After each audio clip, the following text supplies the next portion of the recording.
Hi, I'm Tom Vanderwell here in Pella, and every year at Tulip Time I get the privilege of portraying Pella's founder, Domini Hendrik Peter Schulte. And today I've been asked to take a few minutes and talk to each of our member of our Tulip Court and just talk to them a little bit about their experience, how they're doing since Tulip Time has been canceled, and a little bit about their feelings and their hopes for the future. Courtney, hello. It's good to see you. Hi, I haven't seen you since the night of the Tulip Queen announcement party. Yeah. And so take us back to that night. I'm sure that hearing your name announced was probably the most important moment of that night. Yeah. But what else from that night kind of sticks out? What are your memories of the whole experience? I remember, well, what I can throughout the layer of stress I was under. But even though the nerves were kind of overwhelming, I had a lot of fun with the girls backstage. Once I had given my presentation, I was number 4, I think. I was really early in the night, and then I had the rest of the night to just hang out with all the girls, and we did a puzzle, and it was super fun. I remember that. I ate a lot of food. It was really good. And then we all just kind of hung out and got to know each other really well, and after you present, you just feel kind of relaxed. And then, of course, the judges come in and they start listing off names and you get all nervous again. But it was a really fun day. All right, excellent. So I think a lot of people assume that you haven't done anything. That since the lockdown, you guys just haven't gotten to do anything, but that's not true. You've actually done a lot of things together. Tell us about some of the things that you've done and what's been your favorite. Early on in the season, we did a lot of bonding things, like we had sleepovers and we did Friendsgiving together, and we went to Frozen 2, so that was really fun. And then we started practices every Sunday for 2 hours, and that was a really good chance to just kind of start off your week together and work on our program and just get to know each other better.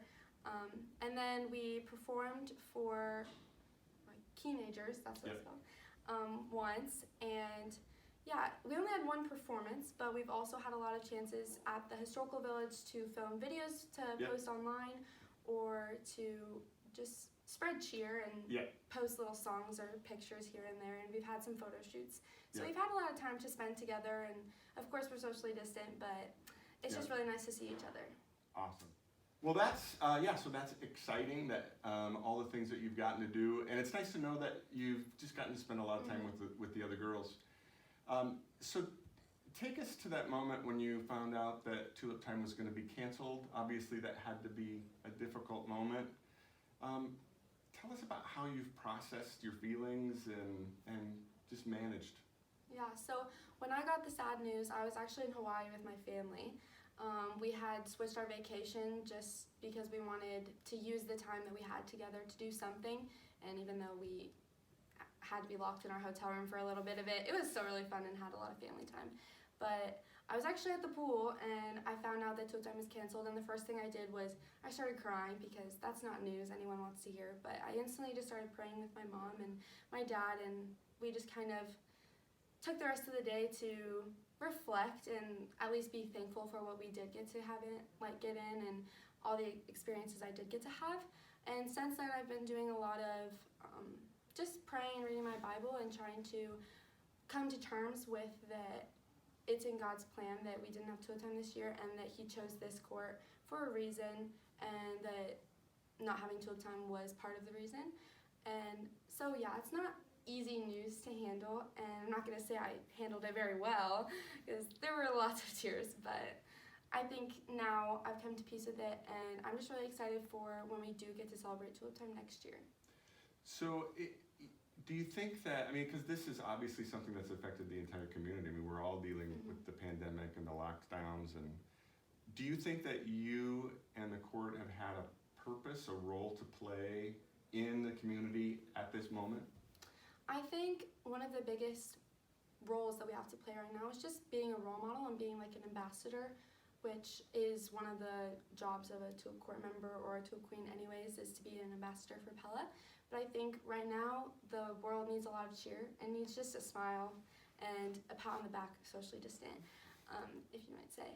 But I think we're doing a pretty good job of trying to encourage people, but also not really taking a place politically or anything, but just encouraging people to be positive and to keep a smile on their face and to follow the directions we're being given. Good. And obviously, part of the process of being in the Tulip Court is learning a lot about Pella history, going to the historical museums and village. Is there anything that you have discovered about the history of Pella that's particularly been meaningful to you? Oh yeah, through learning our program and taking many tours through the historical village, I've learned a lot more than I've ever known. Like I did not know that our Tulip Time is actually the second one. There was an original one that was demolished, and that was new news to me. My family's not actually Dutch, and we're not from Pella. Well, I was born in Pella, but my parents aren't. So being on the Tulip Corps is a huge honor for me because I'm not from Dutch descent, and I've gotten to learn a lot more about my town that I thought I knew everything about. So it's been really interesting. Good. So then, as you think about what you're going to think about as you look back on this year, if you could project yourself a little bit into the future and look back, what do you think is going to stand out? I'm just really thankful for all the chances I did get. I think that in these hard times, it's really easy to look at all the things you're missing out on, like for seniors, proms and graduations and end of the year and that like closing out feeling. But I've just been really trying to focus on looking back and seeing all the things I did get, like my show choir season and making friendships and 3/4 of my senior year. So just kind of looking at it as the glass half full. I'm going to look back, future me is going to look back to now and be really grateful for all the things I did get and for how I handled things. You know, when I found out about Tulip Time being canceled, my first thought was for you and the rest of the court, and my heart just went out to you. And I think there's a lot of people in the community that are just want to ask the question, how are you? So tell us, how are you at this moment? It's kind of difficult. I have my good days and I have my bad days. Sometimes stress gets the best of you and you just have a day where you have to cry for a few hours. And I'll admit that was me on Monday. But I think with the support of my family and my friends, I'm doing a lot better than I was before. So.